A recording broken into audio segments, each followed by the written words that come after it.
Everybody, Brian Good here with the latest update on Snow Talk. This one's going to be fairly brief today. There's not a whole lot I want to get into detail with, only because there's just not a lot of great data to work with today to really give me a clear definition on how things are going to play out today, or really for the rest of the month, really. As far as the board goes, I'm going to keep it still the 16th to the 20th, and this is looking more and more like a typical wraparound snow event. The GFS continues to try to dig a low that's south enough that would give us a more wintry scenario, but you guys know how this plays out. I mean, the indices are not really matching that kind of a setup. They trend the low north as we get closer for that very reason. So I'm going with caution on this one. I wanted to go back to zero, but I'm going to at least keep it on there for now. Only because the euro is close. All right, it wasn't far off, but it was closer to given a scenario for maybe some wintry weather, at least close by. All right, today the fog was an issue. It's out of here now. Now we're beginning to warm things up slowly. It's going to take a while, but we'll get it well into the 50s as the afternoon wears on. Our next weather system waiting for us across the Midwest. This one's a fairly weak system. It's going to increase the clouds tonight. A few spotty rain showers possible throughout the day tomorrow, and then we'll wait and see how the energy develops as it moves onshore and develops really an area of low pressure that's going to dig pretty far here into Texas and then track to the north and east. And that's the problem, is that there's not really a great way to sample something like that at this point. I mean, we're only going by computer model data, so we need a couple more days here to really get this thing on shore to really get a good sampling on how it's going to evolve, and that will affect everything after it. So heads up on that. Alright, once again, here are the model deterministic and the ensemble. Here's JFS, here's Euro, here is the Canadian. This is for Saturday. Notice the strong flow moving in out of the south on Saturday, right in the Ohio Valley. Record high 68 on Saturday. Very well can be reached if not broken. And the models always underestimate warm air advection in this kind of a scenario, especially with a low position where it is. So I'm trending higher than the model data because I've seen it happen many times on that. So I think record potential is there. Now, Sunday. At least we're getting better agreement on the passage of this system being during the day Sunday. It's just a matter of Sunday morning or Sunday afternoon. The Euro, or the GFS, excuse me, on the deterministic model is trying to wrap the system further north and take it up into eastern Canada. The Euro is closer, much closer to us, near St. Louis, in fact, which puts us in a pretty rough spot when it comes to wind potential and shear. And then the Canadian takes it way to the south and passes a little right over us. So each one of them trend further south. So there's still, again, a lot of discrepancy here until we get it fully sampled how that's going to play out. When you look at the ensembles to kind of smooth out all the craziness, the ensembles are somewhat of a help, but not really. I mean, the Euro is just off the chain, and then the Canadians is kind of like, you know, it's a weak system. So I think the Euro is the way to go for this one, for this weekend, and I continue to trend the forecast in that direction. I don't know why that frame keeps getting in there like that. Sorry. And there is Monday. Oh, sorry. Excuse me. This is going to be Tuesday into Wednesday. Another wave comes in. You know, yesterday the Euro didn't even have it at all. They had it way back here. Well, today it's lined up. And GFS is really wound up with this bad boy, a northern stream branch feature, so a warm air surge. I can see that happen with Canadian or the Euro as well. Canadian can't see that on the deterministic model. When you look at the ensembles, it does see a storm system in the region.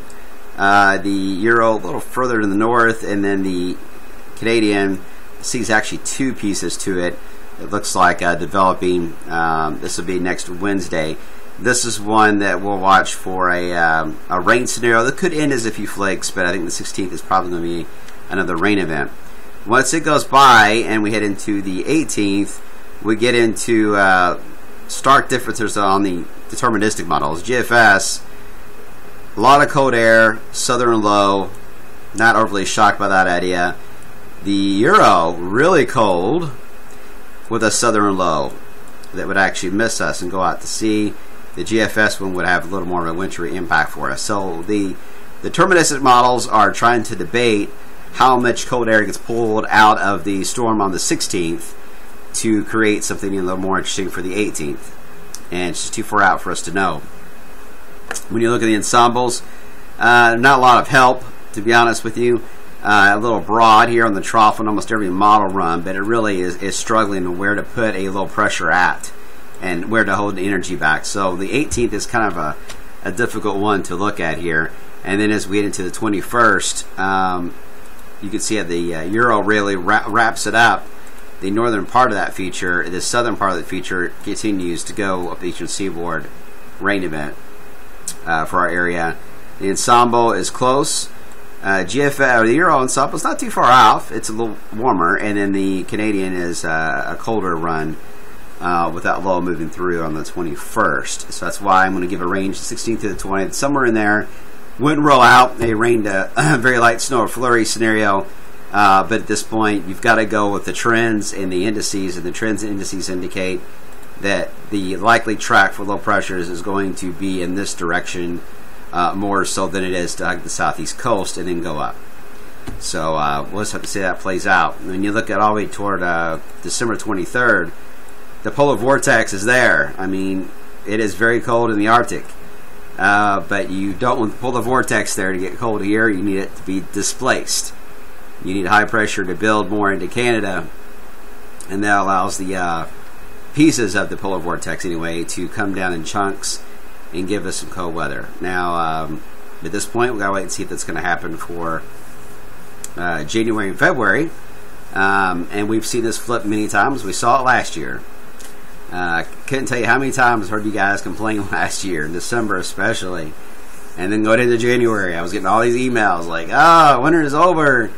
Anything going to happen? We didn't see a single snowflake in December. And then January 23rd hit and bam, just didn't stop. So never say never. All right, guys, you got to be patient with this kind of a setup here. This is El Nino, and El Nino is dominating the pattern overall still. So, and it's a wild card El Nino, one of the strongest, if not the strongest we've had on record since 1950. And we have warm ocean temperatures in the northwest still, off the coast of Washington State and Alaska. And there's no other El Nino, a strong El Nino, to compare that to. So it's a wild card winter. There's really not a lot of good data to support what will actually happen.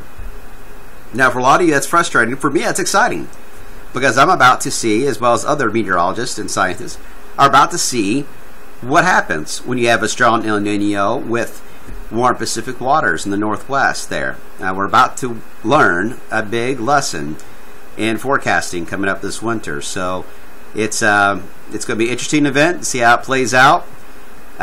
Could it go the other way and it be warm and nothing at all? It may very well could be. Could it flip, become snowy and crazy? It very well could be. We just don't really have a good handle on it. I mean, we gave our best guess, with the winter outlook, trying to incorporate both ideas is what we did. But any winter forecast you're hearing, or any talk about cold weather coming for Christmas and snow for Christmas, there's just no data to support that right now, because there's just not a lot of indications, and the pattern in the Arctic has not flipped yet, or has not begun to show signs of changing. And until we see that happen, it's not going to be a lot of change in our area. It's going to be more of the same. All right, guys.